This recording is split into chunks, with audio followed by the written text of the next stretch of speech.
दोस्तों 2001 में आई गदर फिल्म उस वक्त काफी गदर मचाई थी, जिसमें सनी देओल और अमीषा पटेल लीड रोल में थे।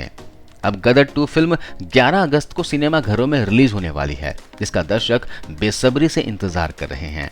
वैसे तो गदर फिल्म का हर एक किरदार उस वक्त काफी पॉपुलर हुए थे, लेकिन उसमें एक किरदार था दरमियान सिंह का। जी हाँ, याद होगा आपको, तारा सिंह यानी सनी देओल का जिगरी दोस्त, जिसे लोगों ने खूब पसंद किया था। काफी सारे लोगों को ये पता नहीं होगा कि इस किरदार को निभाया किसने था। गदर में दिखने वाला वो एक्टर अब आपको गदर 2 में नहीं दिखाई देगा, क्योंकि अब वो इस दुनिया में नहीं है। कौन है वो एक्टर और एक लंबे अरसे तक अभिनय की दुनिया में अपनी धाक जमाने के बाद आखिर ये कलाकार कैसे इतनी जल्दी इस दुनिया से विदा हो गया? तो क्या वजह थी जिसके चलते इन्होंने ऐसा आत्मघाती कदम उठा लिया जिसने इनकी जान ले ली? दोस्तों, हम यहाँ पर बात कर रहे हैं विवेक शॉक की। आज इस वीडियो में हम आपको एक दौर के शानदार अभिनेता रहे विवेक शॉक की जिंदगी से जुड़ी वो कहानी बताएंगे, जिसके बारे में आप शायद ही जानते होंगे। सबसे पहले जानते हैं विवेक की शुरुआती जीवन और उनके एक्टिंग फील्ड में आने के बारे में। विवेक शॉक का जन्म 21 जून 1963 को चंडीगढ़ में हुआ था। बहुत ही कम उम्र में माता पिता का साया इनके सिर से उठ गया था। इनके बड़े भाई बहनों ने इनकी परवरिश की और इनकी पढ़ाई लिखाई कराई। इनकी शुरुआती पढ़ाई चंडीगढ़ में हुई और आगे की पढ़ाई भी इन्होंने चंडीगढ़ में इंडो स्विस कॉलेज से ही की। एक्टिंग की बात करें तो इन्होंने कभी एक्टिंग को अपना करियर बनाने के बारे में नहीं सोचा था। वो पढ़ाई पूरी करके कोई अच्छी नौकरी करके सेटल होना चाहते थे। लेकिन एक बार कॉलेज के दौरान उनके दोस्तों ने जिद करके उन्हें अपने एक ड्रामे में शामिल कर लिया। न चाहते हुए भी दोस्तों का दिल रखने के लिए उस ड्रामे में हिस्सा ले लिए और उनकी एक्टिंग को लोगों ने खूब पसंद किया। लोगों से मिले तारीफ ने इनके भीतर अभिनय को लेकर दिलचस्पी पैदा कर दी। कॉलेज के बाद भी विवेक ने एक्टिंग करना जारी रखा और चंडीगढ़ में होने वाले थिएटर नाटकों में काम करना शुरू कर दिया। दोस्तों, थिएटर के दौरान इनकी मुलाकात महान कॉमेडियन जसपाल भट्टी जी से हुई और उनसे इनके इतने अच्छे संबंध हुए कि जसपाल भट्टी इन्हें अपने बेटे जैसा मानने लगे। जसपाल भट्टी के साथ ही दूरदर्शन पर यह पहली बार एक कॉमेडी शो में नजर आए। इसका नाम था उल्टा पुल्टा। इस कॉमेडी शो को उन दिनों खूब प्रसिद्धि मिली थी। जसपाल भट्टी के साथ विवेक शॉक को भी लोगों ने काफी पसंद किया था। विवेक की कॉमिक टाइमिंग गजब की थी, जो लोगों को भा गई। इस शो के बाद विवेक शॉक जसपाल भट्टी की टीम का अभिन्न अंग बन गए। जसपाल भट्टी के साथ विवेक शॉक ने दूरदर्शन के मशहूर टीवी शो फुल टेंशन और फ्लॉप शो में काम किया। इत्तेफाक से दोनों शो भी दर्शकों द्वारा बेहद पसंद किए गए। विवेक शॉक की एक्टिंग स्किल को देखकर लगता था कि मानो वो एनएसडी या फिर एफटीआईआई जैसे देश के किसी बड़े एक्टिंग स्कूल से ट्रेनिंग ली हो, जबकि सच तो ये था कि इन्होंने तो शौकिया तौर पर ही एक्टिंग शुरू की थी। विवेक जब टीवी पर मशहूर हुए तो बॉलीवुड फिल्म इंडस्ट्री से जुड़े लोगों की नजरें भी इन पर पड़नी लाजमी थी। बहुत ही जल्दी विवेक को फिल्मों में काम करने के ऑफर्स आने लगे हैं। साल 1998 में पहली बार इन्होंने बरसात की रात नाम की एक फिल्म में एज अ हीरो काम किया। हालांकि ये फिल्म फ्लॉप रही। पहली फिल्म फ्लॉप होने के बाद भी विवेक शॉक ने कुछ और फिल्मों में काम किया। उन फिल्मों में भी इन्हें कोई खास मुकाम हासिल नहीं हुआ। विवेक का हीरो बनने का सपना भी टूट गया। इसके बाद विवेक ने फिल्मों में कैरेक्टर आर्टिस्ट के तौर पर काम करना शुरू कर दिया और साल 2001 में रिलीज हुई गदर एक प्रेम कथा में ये नजर आए दरमियान सिंह के रोल में। दरमियान सिंह का किरदार इन्होंने इतने अच्छे तरीके से निभाया कि वो किरदार फिल्म के सबसे ज्यादा पसंद किए जाने वाले किरदारों में शुमार हो गया। गदर में तारा सिंह यानी सनी देओल के जिगरी दोस्त बने हैं।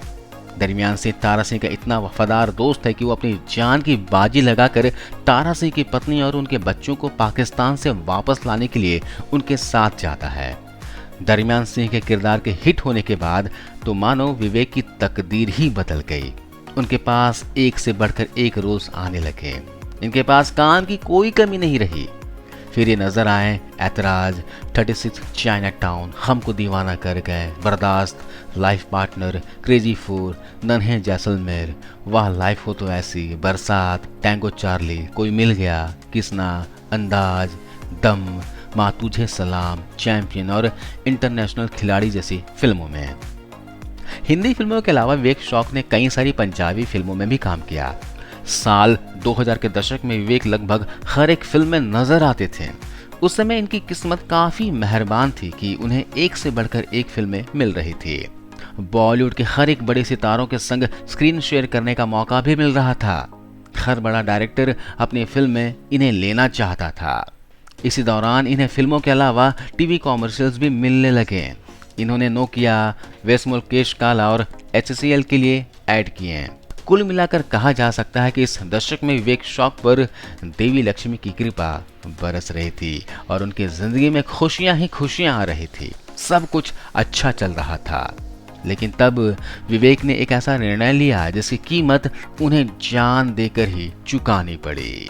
दरअसल हुआ ये था कि उस वक्त विवेक अपने बढ़ते वजन से काफी परेशान थे। विवेक चाहते थे कि वो टीवी स्क्रीन पर एकदम फिट दिखें, किसी हीरो की तरह। विवेक फिट नजर आने के लिए काफी मेहनत कर रहे थे, लेकिन उन्हें कोई फायदा नहीं हो रहा था। जब वजन कम नहीं हुआ और इसका असर उनके करियर पर पड़ने लगा तो इन्होंने एक सर्जरी करवाई, लाइपोसक्शन सर्जरी। जी हाँ, ठाणे के एक नर्सिंग होम में इन्होंने 3 जनवरी 2011 को लाइपोसक्शन सर्जरी करवाया था। लेकिन इस दौरान विवेक ने डॉक्टरों से ये बात छिपा ली कि साल 2003 में उन्हें हार्ट की प्रॉब्लम हुई थी और उनकी एंजियोप्लास्टिक उस वक्त करनी पड़ी थी और तभी से ये एस्प्रिन और क्लोपिडोग्रेल नाम की दवा भी खा रहे थे। ऑपरेशन से कुछ हफ्तों पहले से इन्होंने दवाइयां खाना छोड़ दिया था और इनकी यही लापरवाही इनकी मौत की वजह बनी। सर्जरी होने के कुछ ही घंटों के बाद विवेक की तबीयत बिगड़ने लगी। कुछ ही घंटों के अंतराल में विवेक को एक के बाद एक 3 हार्ट अटैक आए। इनकी तबीयत ज़्यादा बिगड़ने लगी तो इन्हें मुंबई के जुपिटर हॉस्पिटल ले जाया गया। वहाँ ये कोमा में चले गए और इनको लाइफ सपोर्ट सिस्टम पर रखना पड़ा।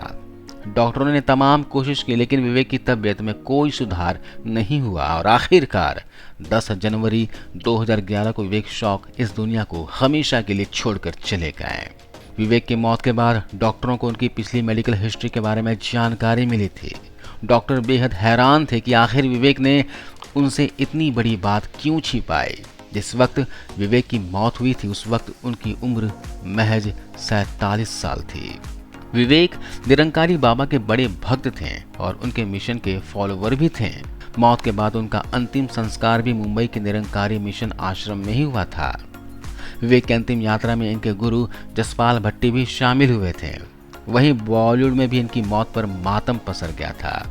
सनी देओल विवेक के दोस्त थे और उन्हें इनकी मौत की खबर से बेहद दुख पहुंचाया था।